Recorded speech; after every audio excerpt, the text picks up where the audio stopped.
I've just finished making a video and I thought I better throw this in first at the beginning because you're going to see me struggle a little bit trying to help you understand the difference between in and on for transportation, different vehicles, traveling on different vehicles.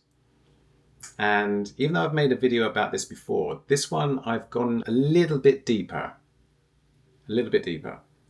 but I can assure you it's worth watching it to the end because you'll see. You'll see. All right. So I hope you enjoy this video and I'll speak to you soon. I'll speak to you later.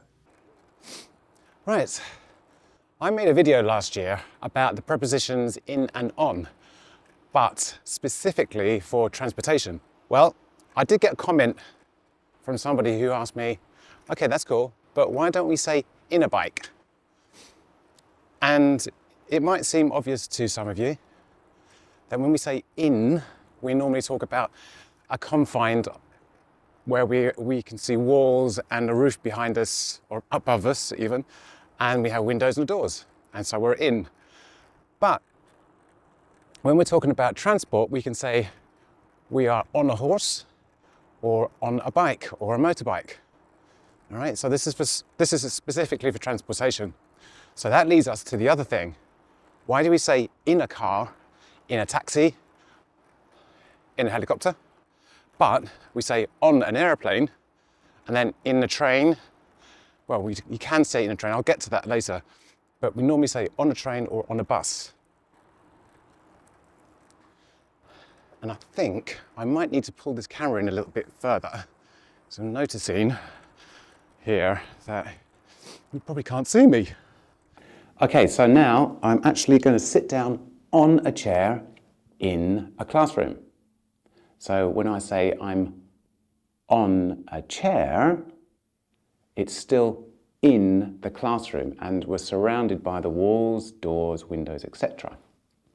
So why then do we say in a car, in a helicopter, in a taxi, but on an airplane, on a bus, I was going to say motorbike, on a train, etc. Okay, so we have differentiating things. Now, if you wanted to think like a native English speaker, and this, by the way, is not something that people write in books about. And if you ask a native speaker, they might disagree with me until they think about it. So let's see if it makes sense to you. When we are on a bus or on a train or on a coach, the driver is taking you on a pre-planned route. Whereas if you are in a car, helicopter, taxi, you are in control of your destination.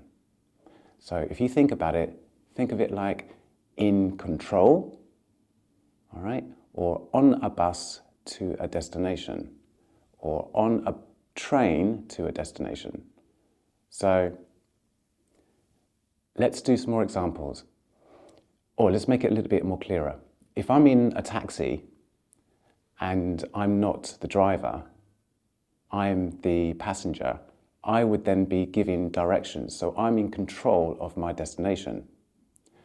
But you might say, well, how about if your mother or father is driving you, or your friend is driving you, and you are in the backseat of the car?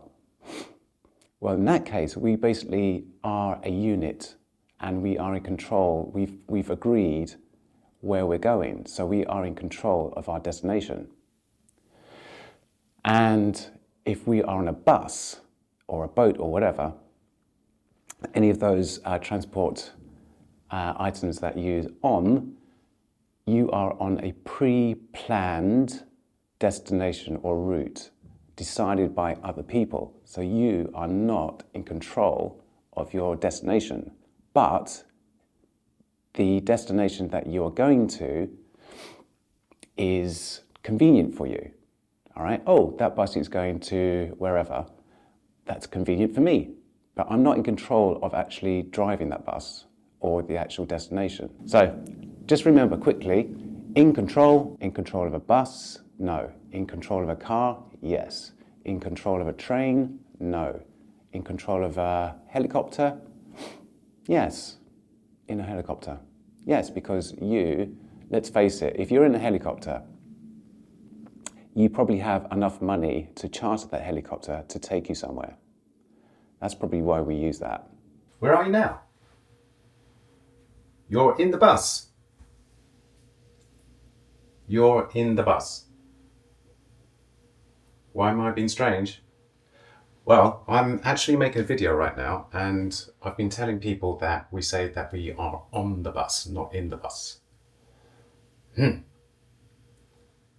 be silly. I know. Listen, I've got to get back to the video. I'll chat to you soon. Okay? Enjoy. And there you have it. People will use in the bus or in the train when we're talking on the phone. Where are you now? I'm in the train. Where are you now? I'm on the bus. And it's fine. You can absolutely say that and it's not a problem. Somebody's going to ask this question, and it's a really good one.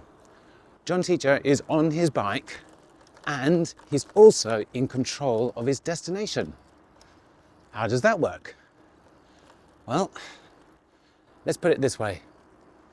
If you think about being on a vehicle that you can get on and off of, but when you're on it, you can also walk around because there's space to do so, then we use on. Okay? So, let's just park here. I'll go over that again. So, I just got off my bike and I can move around and I can get back on my bike and then I'm in control of my destination.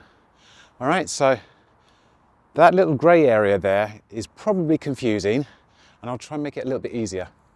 So on a bus, we get on and we can stand up, we can sit down, we can walk around. Same on a train, boat, ferry, and so on. If you're in a car, it's very likely that you don't have very much space to move around. So that's why we say in, like a confined space. Okay, so if we're actually talking about in control, it means that obviously I can move, I'm driving, I'm directing the motion and the direction of the bike to where we want to go. So that's why I'm in control of the bike. It's the same with a horse. So in conclusion, I would suggest that you categorize things as larger, where you can walk around inside it, or smaller, and you can't really move, there's not much space for you to get up and walk around. And the smaller things would be a car, helicopter, taxi, for instance, right? So you can do it that way, whereas the larger things would be your boat, bus, train, so on, so on, so on, all right? So in control, small confined place. On somewhere, on the platform that's taking you somewhere, you can walk around. Okay, so if you think about it that way, that might also be very helpful. Then we also have the other little subcategory, which is the bike, the motorbike, what else was I going to say? Horse, skateboard, on a skateboard. Yes, we can say on a skateboard. So that is different in a way. The reason that's different is because you can get off very quickly and back on very quickly, but you're still in control of the direction. You personally are in control of that. Yes. So what I'll do is I'll put together something that you can see visually. I'll do that right now, in fact, and then we'll conclude the video there. Now, these are the examples, and what I've done is I've put on the right hand side and then in on the left hand side. So let's start with on. So we can see here that there is a bus, and on that bus are children, and the children can move around. So let's read the description. There is space to walk around. You don't control the destination. The driver is in control, and the destination is already controlled by someone else. It's been pre-planned. So it is a convenience or a service for the passenger. All right? If we look at in a moving platform on the right hand side, not enough space to walk around in a car normally, or you can control the destination. All right? So normally in a car, you or your family as a unit, family unit, control the destination. As it here, I've just put in brackets there as a group. All right? So that's the first one. So we go to the second slide.